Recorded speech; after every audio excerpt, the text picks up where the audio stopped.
So it's like I said, I'm Kathy Kellogg with the intake team, also responsible for our marketing needs as well. It's really great to see everybody on here. I feel like we do have quite the audience. So on this meeting right now, we have residential program coordinators here at Support Inc. I know that we also have current families and services joining us today, and we're very happy to see you.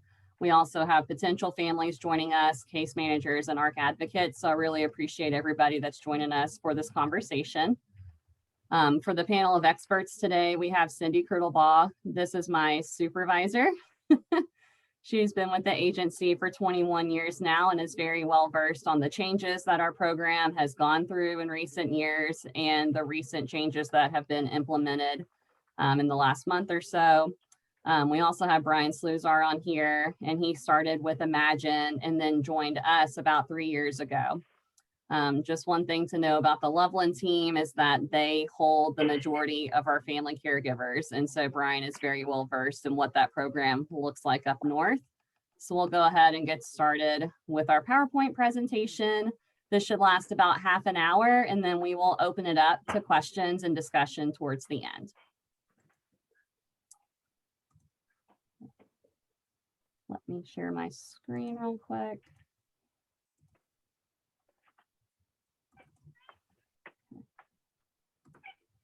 Can you guys see this okay? Okay. All right, so Support Inc. This is mainly to talk about our Family Caregiver Program, but first we want to start with just a brief overview of our services.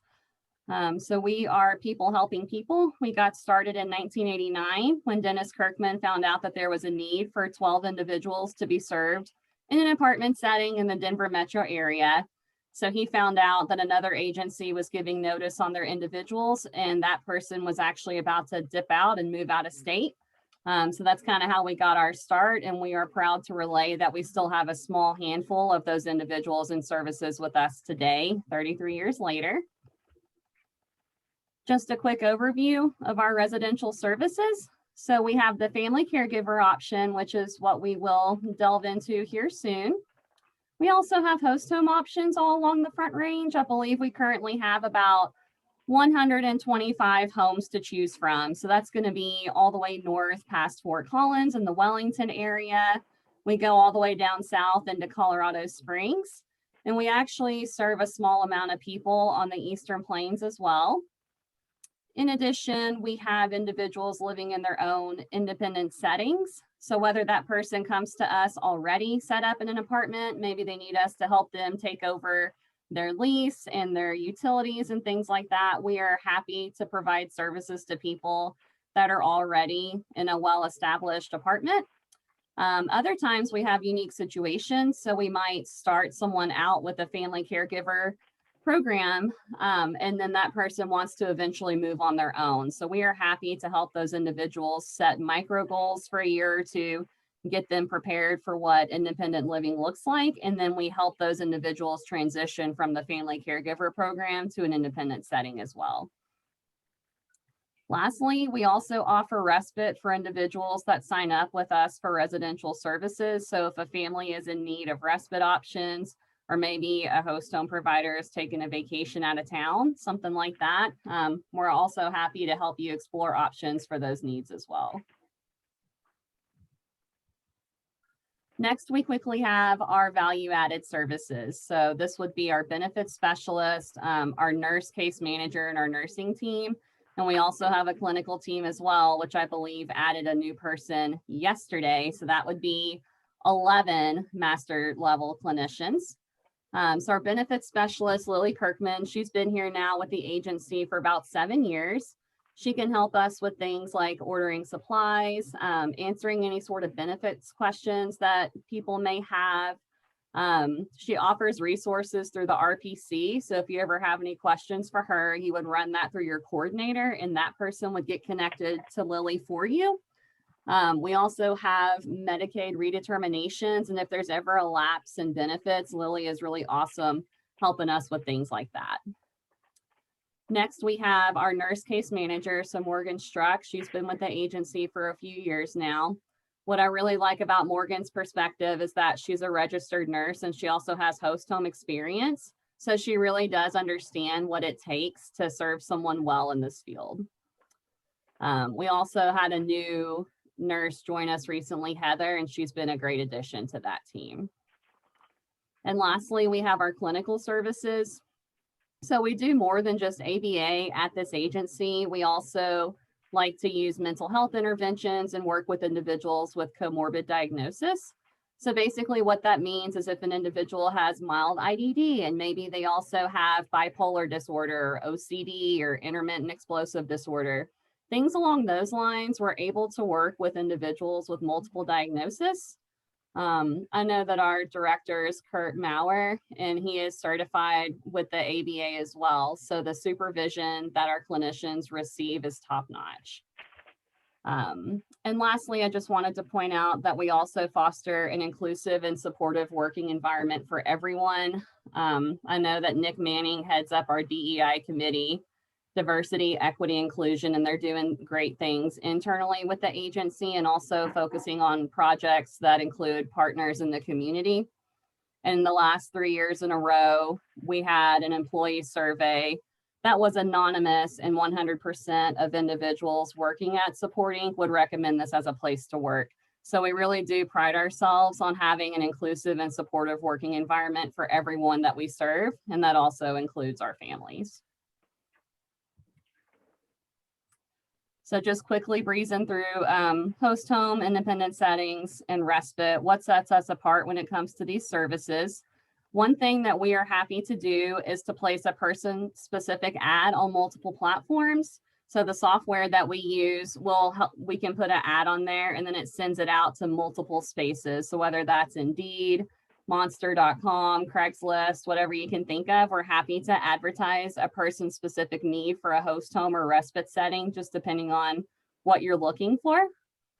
In addition, the host homes that we vet are quality providers. So I know that Kristen onboards most of our host homes, and everybody that she works with has to go through a background check, a home inspection. We really do our due diligence and make sure that not only the home is safe, but that it's also going to be a very caring and nurturing environment for that person that we're serving. We're always happy to send you guys host home flyers. If that's something that you need, we can send those upon request.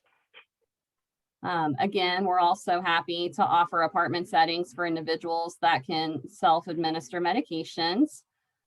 We do not do group homes or staff PCAs, but we are always happy to work with people in apartment settings and host home settings.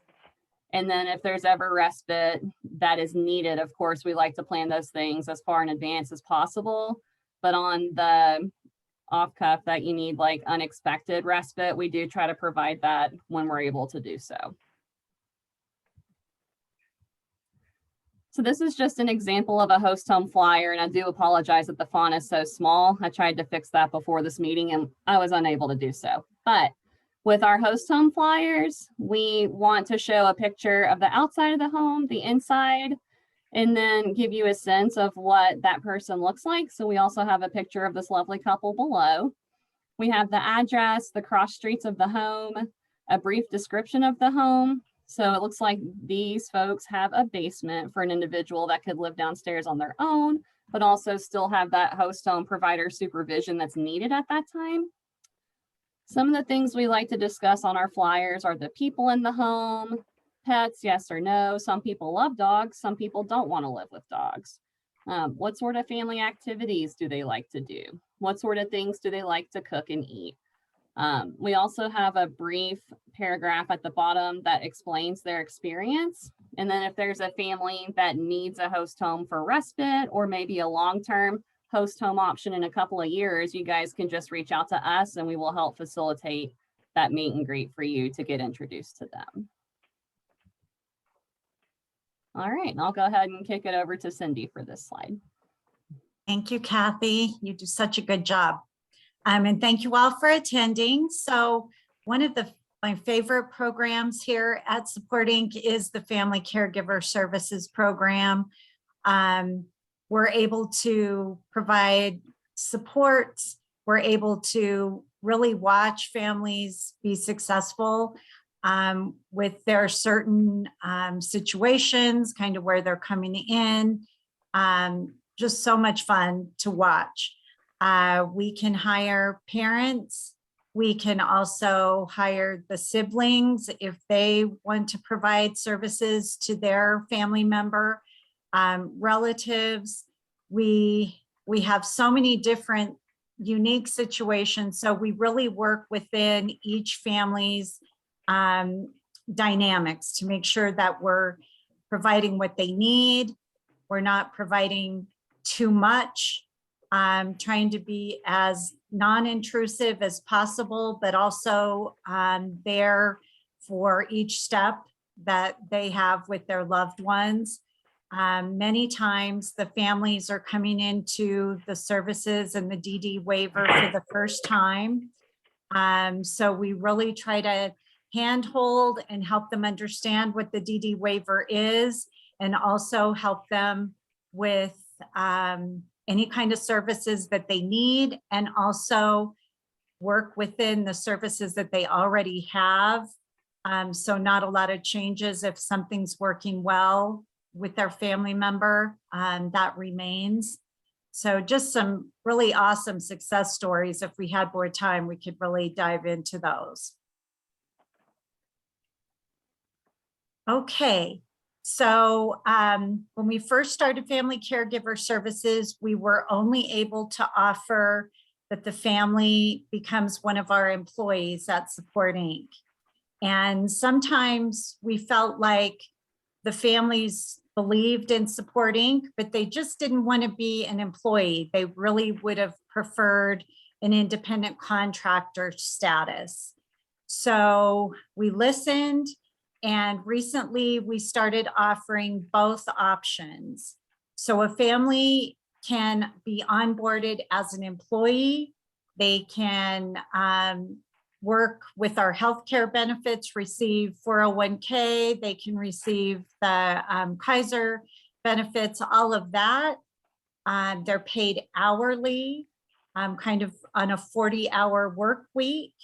And let me just say, with that, families work much more and a lot longer hours, 24/7, 7 days a week. But employee status, we need to keep the families under 40 hours.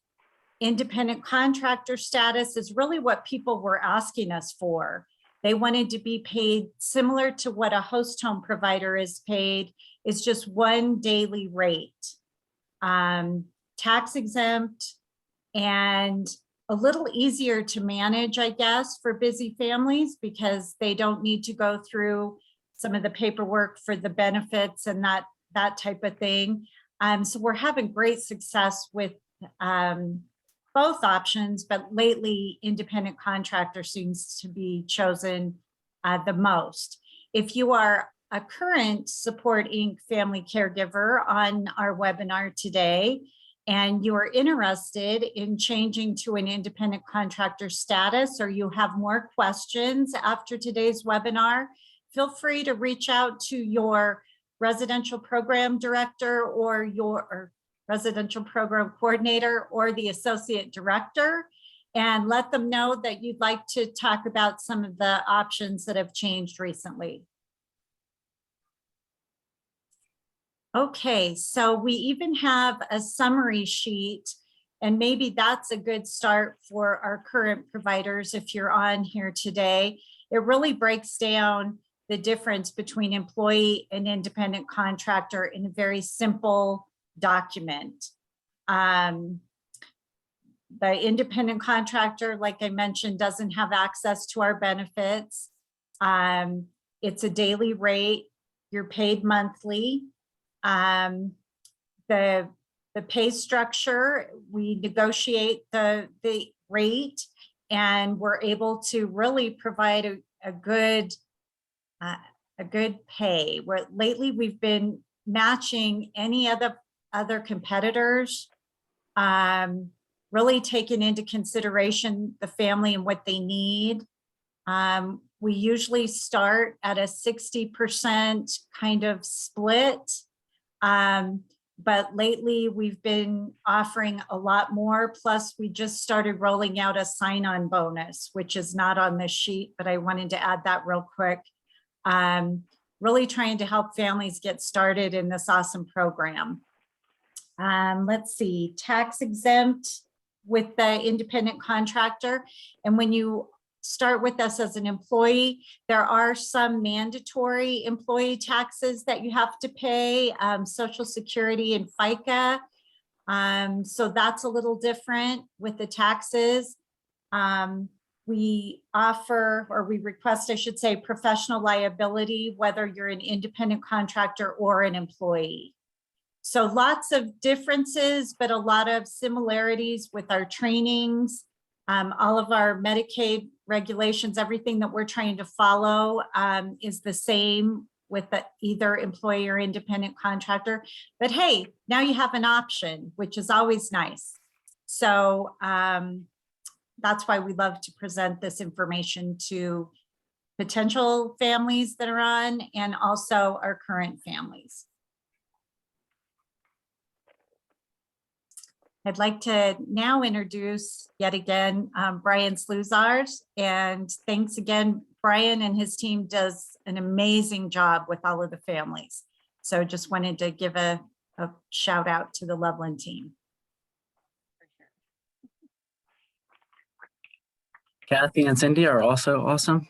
We have a great intake team, so we work really well together. So yeah, my name is Brian. I'm the Associate Director for our Loveland office.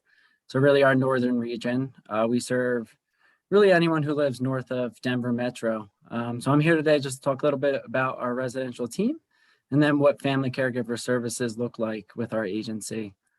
So again, I'm Brian, Associate Director for Loveland. We have below you can see our teams. We have a Denver Metro 1, a Denver Metro 2, Denver Metro 3, Colorado Springs, and then Loveland. And then recently we added a Denver Metro 4 to keep up with all those new waiver resources so we can end that wait list and get more people on the DD waiver. So yeah, I run the Loveland office. We currently service 51 individuals in services. 31 of those are family caregivers. It's about 60% of our caseload. So we do serve the bulk of our family caregivers, which I really enjoy, and hence why I'm here talking about it with you guys today. So yeah, again, just going to talk a little bit about services. So yeah, when you meet your residential team, just a little bit about that first, because it can be a little bit unusual. You get accepted into the DD waiver, or you're just looking for a new PASA, Program Approved Service Agency, which Support Inc. is. So you'll be working with your case manager. Maybe you're doing your own research, looking for a PASA. You may meet Kathy or Cindy, our intake team, and then you choose us as your service agency.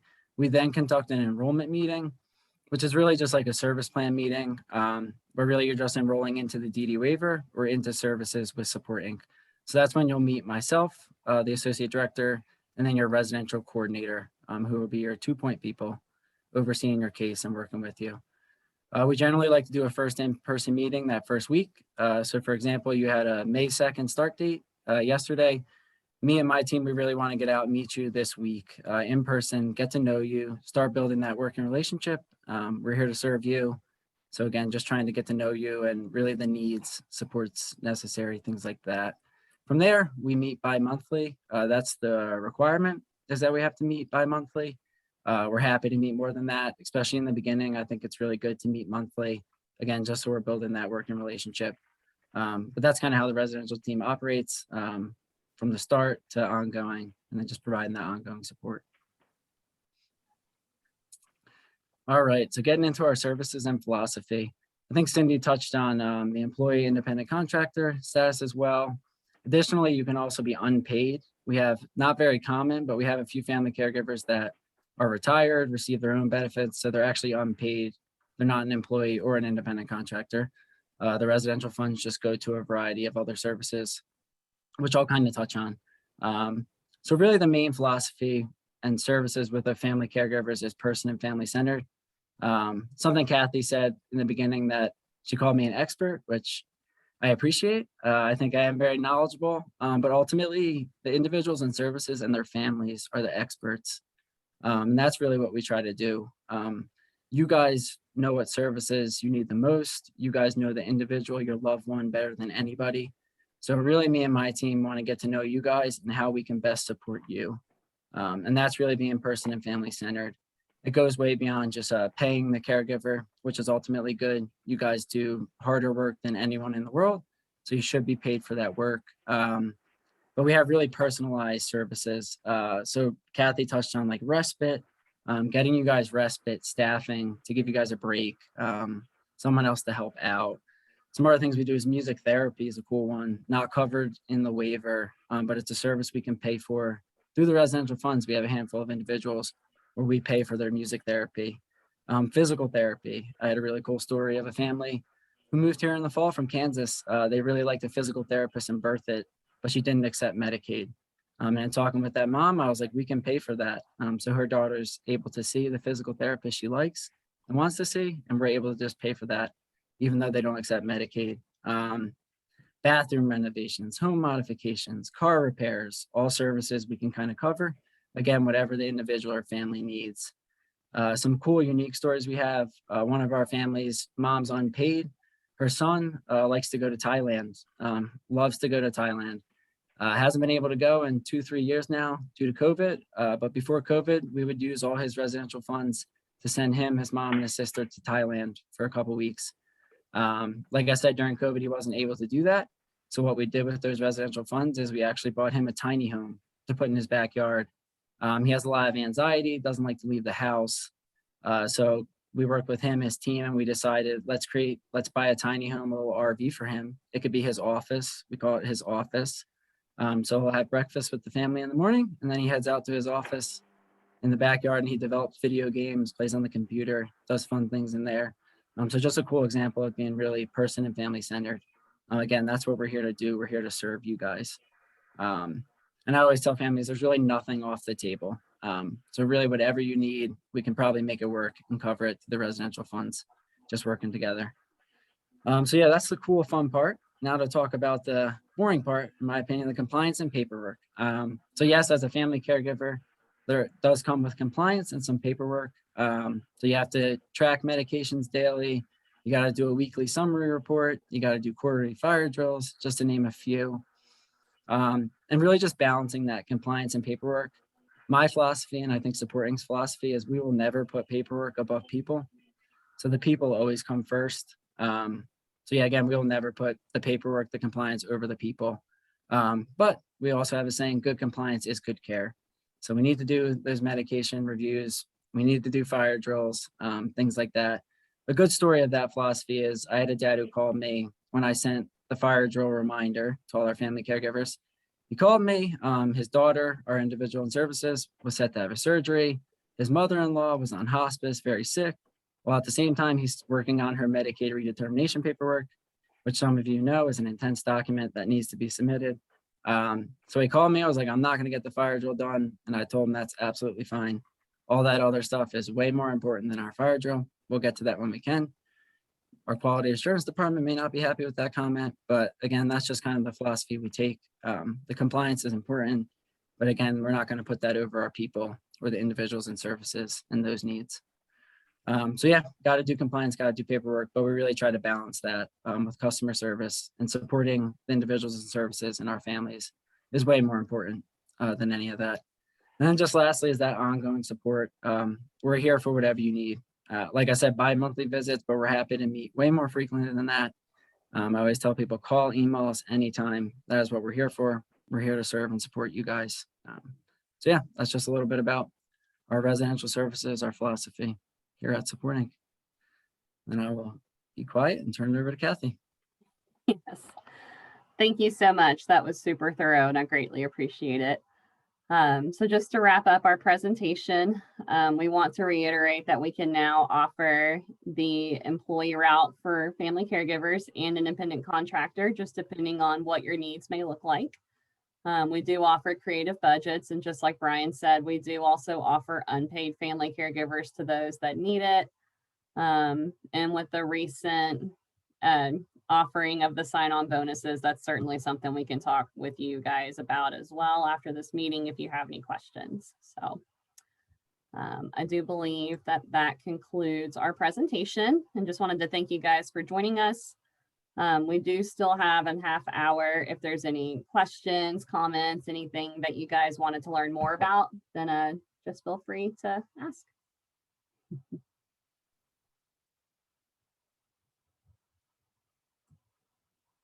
And don't everybody talk at once.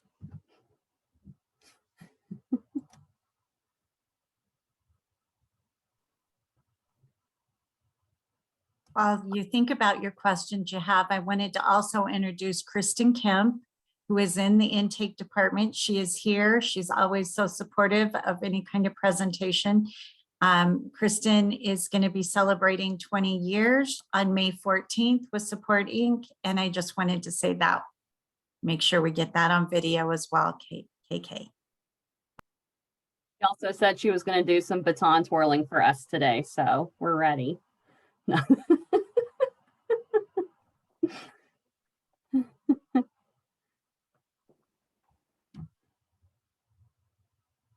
All right.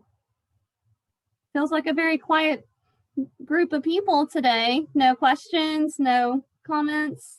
I thought there would be more questions. For us, it's pretty big that we're now able to offer independent contractor. So if there's any questions that you have on that, I've done my research. I do feel prepared. So I have a question. Okay. I'll break the silence. So obviously our family caregivers are already in service with us. If they are unpaid or paid or contracted and they want to change that status, what are the steps to do that? So I know that from what I understand, that can be brought up at the SP. Is that right, Brian? Yeah, really anytime. It's actually a really good question. And I would say whenever they want to change something. Circumstances change, life happens. So yeah, if they need to change, I mean, even if you just need health insurance, dental insurance, and you need to become an employee, yeah, reach out to us at any time. I would say reach out to the resident. When they come to the RPC, who does the RPC go to? Do we go to intake? Do we go to our AD? Your associate director, and they can Okay. help kind of, orchestrate that entire change. Awesome. Thank you. Yeah, good question.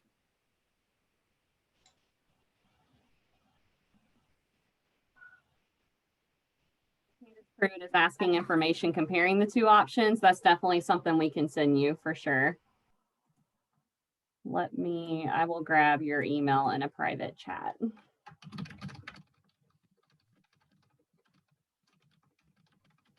For questions about the daily rate, you can also contact your RPC, who can contact the AD, who can figure that out for you. But if you want to get real savvy, healthcare policy and financing on their website, it lists like all the current rates. But you can make us work too, so reach out to us. Happy to help you guys find that information.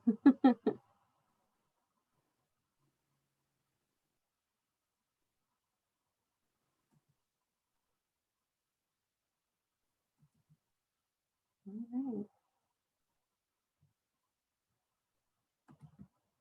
Any other questions? Anything that needs to be cleared up or explained any further? I actually had somebody ask me the other day if, like if you're a brother or a sister or aunt or uncle, would that fall under host home or under family caregiver? Obviously now we're talking about options, so it probably doesn't really matter quite as much because they could do the independent contractor, but just for everyone listening that might have like a family member that they might want to do this for, would they be able to do family caregiver or would they have to do independent contractor?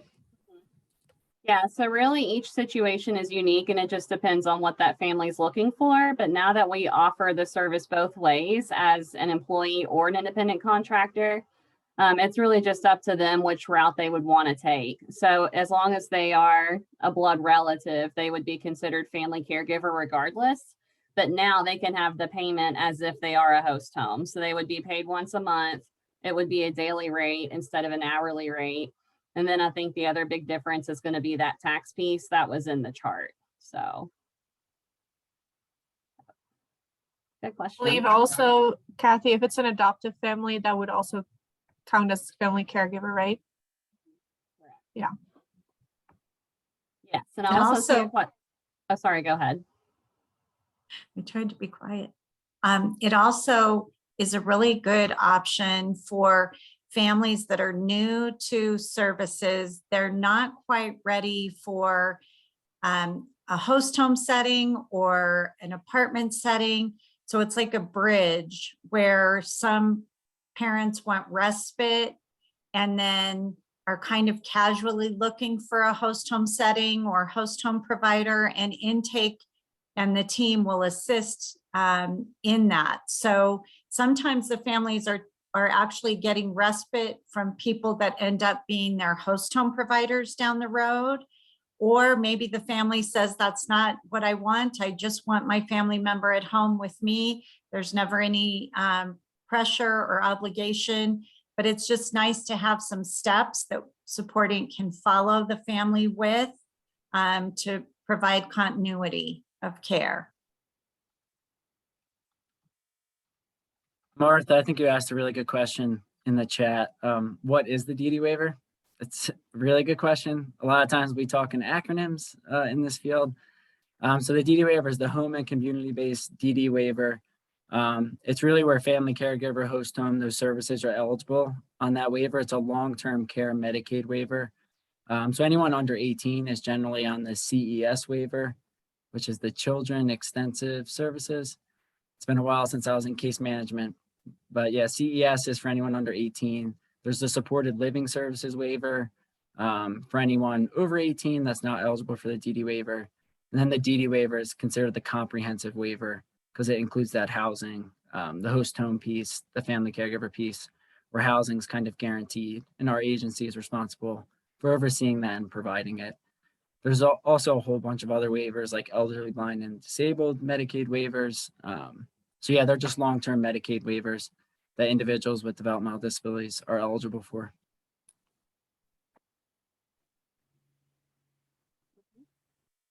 Yes, and so the point of entry to that is called the CCB, the Community Center Board. And that's where you get on the wait list. And sometimes it can take a while to get into services for the DD waiver. So Alliance is the agency that kind of oversees our funding and whatnot and funnels that to us, the PASAs. And so the wait list can kind of take a while. We do always suggest to families that if you're considering getting on that wait list, that you do it sooner rather than later, because it can take a really long time to come into services. Great questions. Is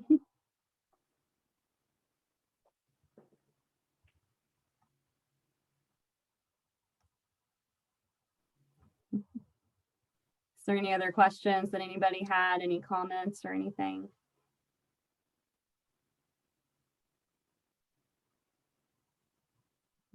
It's pretty exciting changes that we can offer the independent contractor. I think for me, being on the intake team, that's been the most exciting change that we can offer.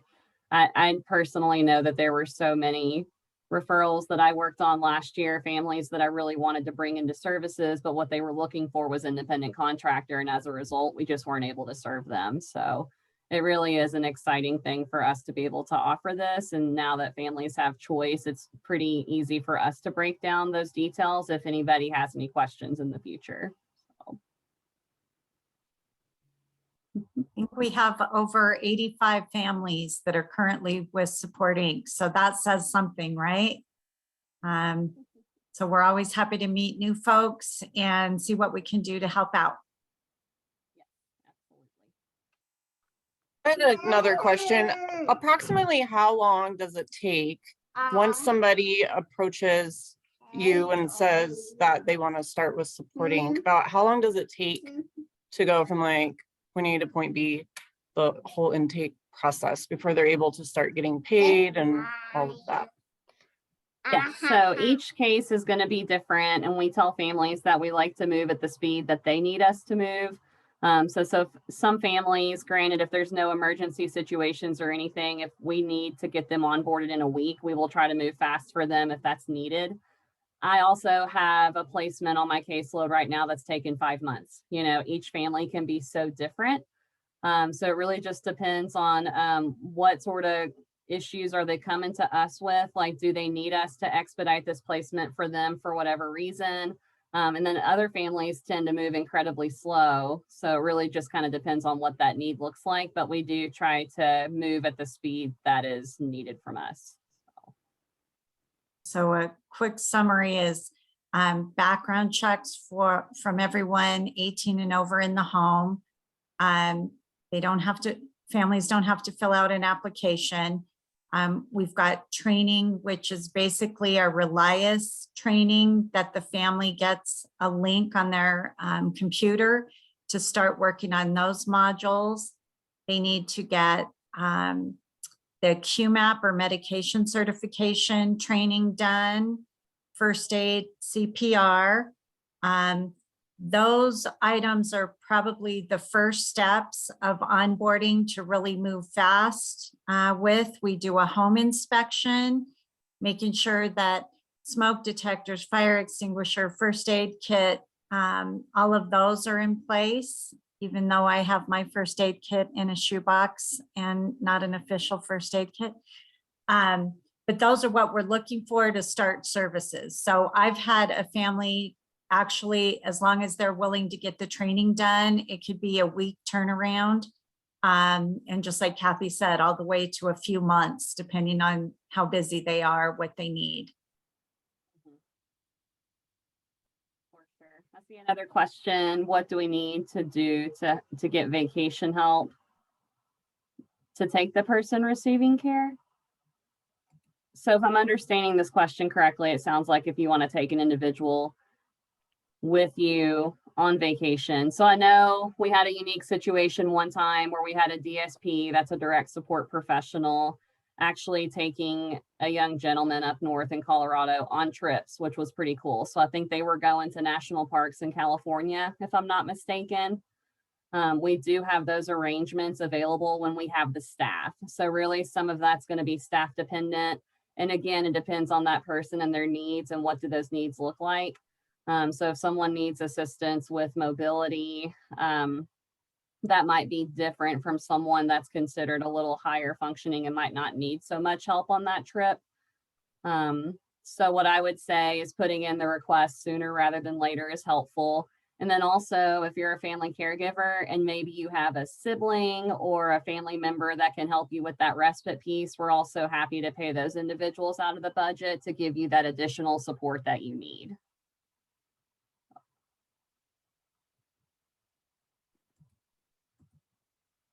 I'm just going to go ahead and put my email in the chat here as well. So if anybody has any questions or concerns after this meeting that maybe you're not thinking of right now, but it pops up later, you're also welcome to email me with any further questions that you may have. All right. If there's no other questions or concerns, then we'll wrap it up early. I just wanted to thank you guys again for joining us. It was great to see everybody on here. Great questions. Great information from my teammates. Again, if you guys have any questions, my name is Kathy. Just feel free to reach out to me afterwards and happy to chat further this week.